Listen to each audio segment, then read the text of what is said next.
Restaurant স্টাইলের creamy texture butter garlic বানিয়ে নিন এবার বাড়িতে, এত সহজে অল্প উপকরণে। নমস্কার, ফিরে এলাম বং রাঁধুনি রান্নাঘরে আরও একটি নতুন পর্বে। হ্যাঁ বন্ধুরা, চিকেন নিয়েছি একদম বেস্টের দিকে আর খুব পাতলা করে কেটে নিয়েছি। এটাকে যদি মোটা মনে করেন তাহলে একটুখানি থেতো করে নেবেন।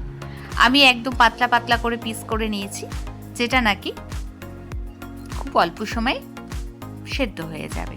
আমি কাঁটা চামচ দিয়ে একটু ডিপ করে নিলাম আর এটাকে প্রথমে নুন আর গোলমরিচ দিয়ে কোট করে নেব।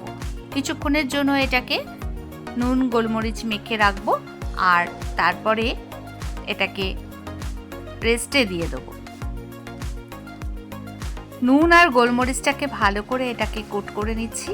কিছুক্ষণ জন্য এটাকে রেস্ট করে রাখবো, ততক্ষণে আরেকটা মশলা আমি রেডি করে নেব।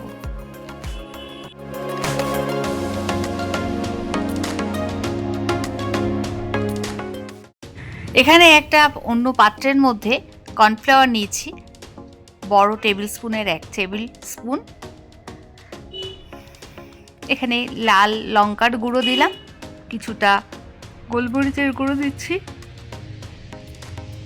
টেস্ট অনুযায়ী পরিমাণ মতো নুন দিলাম, দিয়ে সবগুলোকে সমস্ত উপকরণ একসাথে মিশিয়ে নিচ্ছি। কর্নফ্লাওয়ারের সঙ্গে গোলমরিচের গুঁড়ো, লাল লঙ্কার গুঁড়ো, নুন সব কিছু মিশিয়ে ব্যাস মিশ্রণটাকে একটু ছড়িয়ে নিলাম। আর ওই যে গোলমরিচ আর নুন মাখানো যে চিকেনটা ছিল সেটাকে এইভাবে কর্নফ্লাওয়ারের মধ্যে মশলা দেওয়া যে কর্নফ্লাওয়ারটা মিশিয়ে নিয়েছি কোট করে নিচ্ছি। প্রত্যেকটা চিকেনকেই এইভাবে কোট করে নিয়ে কর্নফ্লাওয়ার থেকে ঝেড়ে নেব অতিরিক্ত কর্নফ্লাওয়ারটা। আর এদিকে একটা পাত্র বসিয়ে দিয়েছি, সেখানে পরিমাণে সাদা তেল দিচ্ছি। সাদা তেল দিয়ে এই কর্নফ্লাওয়ার কোট করা চিকেনগুলোকে ঝেড়ে ঝেড়ে নেব, অতিরিক্ত কর্নফ্লাওয়ারটা যাতে তেলের মধ্যে না চলে যায়। হ্যাঁ, সেটাকে ঝেড়ে নিতে হবে। নিয়ে আর কর্নফ্লাওয়ার মাখানো যে চিকেনগুলো সেগুলোকে ভেজে দেব। এক পিঠ ভাজা হয়ে গেলে 2 পিঠ ভেজে তুলে নিলাম।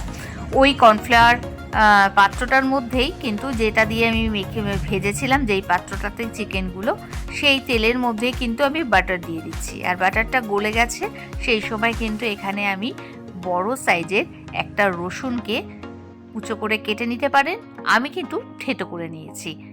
আর থেতো করে নিয়েছি এমনভাবেই দেখুন, একদম বেশ বড় বড়ই রয়েছে, আবার পাতলা পাতলা হয়েছে। রসুনটা ভালো করে ভেজে নিয়ে ওখানে 1 চামচ ময়দা অ্যাড করছি। আর কিছুক্ষণ ভেজে নেওয়ার পর ওই যে কর্নফ্লাওয়ারটা আমি কোট করেছিলাম চিকেনগুলো, সেখানে কিছুটা কর্নফ্লাওয়ার ওই মশলা মাখানো ছিল, সেই কর্নফ্লাওয়ারও আবারও দিয়ে দিলাম। দিয়ে এটাকে ভালো করে ভেজে নিতে হবে। বেশ ভালো করে যখন ভাজা হয়ে যাবে তখন কিন্তু আমি এখানে দুধ অ্যাড করব। দেখুন, এই দুধটা পুরোটাই লাগবে, পুরোটা একবারে দেব না, কিছুটা দেওয়ার পর পুরোটা দিয়ে দিয়েছি। এখানে এই গ্লাসে যে নিয়েছি, আরও কিছুটা পরে অ্যাড করব, আমার সেই দুধটা আরও সাইডে সরে রাখা আছে। তো আমি ওটা ফুটে উঠেছে যখন, তখন আমি এই যে চিকেনগুলো ভেজে তুলে রেখেছিলাম সেগুলো দিয়ে দিলাম। এখানে চিলি ফ্লেক্স আর গোলমরিচের গুঁড়ো রয়েছে। চিলি ফ্লেক্সটা আমি বাড়িতেই তৈরি করে নিয়েছিলাম, তো চিলি ফ্লেক্সটা অ্যাড করে দিলাম। আর এবার দিচ্ছি কি বলুন তো, গোলমরিচের গুঁড়ো। এরপরে দিয়ে দেবো এর মধ্যে অরিগানো।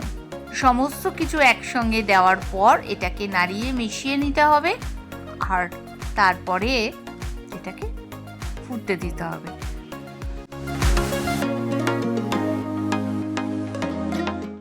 কিছুক্ষণ রান্না করে নেওয়ার পর যখন একটু ঘন হয়ে যাবে তখন কিন্তু আরও 1 গ্লাস দুধ আমি এখানে অ্যাড করব। দেখুন পুরো ঘন হয়ে গেছে, সেই সময় আমি আরও 1 গ্লাস দুধ অ্যাড করলাম। ঠিক আছে, বেশ ক্রিমি টেক্সচারটা আসবে না তা না হলে, এই দুধটা যদি পরিমাণে না দেওয়া হয়।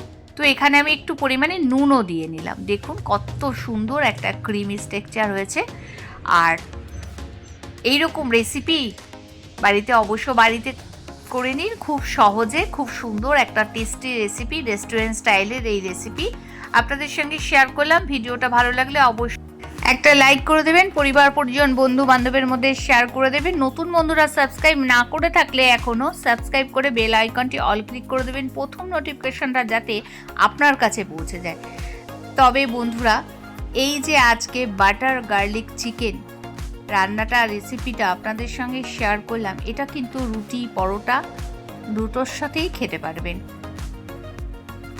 খুব সুন্দর একটা রেসিপি, খুব টেস্টি একটা রেসিপি, রেস্টুরেন্ট স্টাইলের এই রেসিপিটা আপনাদের সঙ্গে শেয়ার করলাম। অবশ্যই বাড়িতে একবার ট্রাই করবেন। দেখুন কত সুন্দর একদম ক্রিমি টেক্সচারটা হয়েছে।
তবে বন্ধুরা, এই পর্যন্ত। ফিরছি পরবর্তী ভিডিও নিয়ে পরবর্তী সময়। ভালো থাকবেন, সুস্থ থাকবেন। সঙ্গে থেকে সম্পূর্ণ ভিডিও দেখার জন্য অনেক ধন্যবাদ।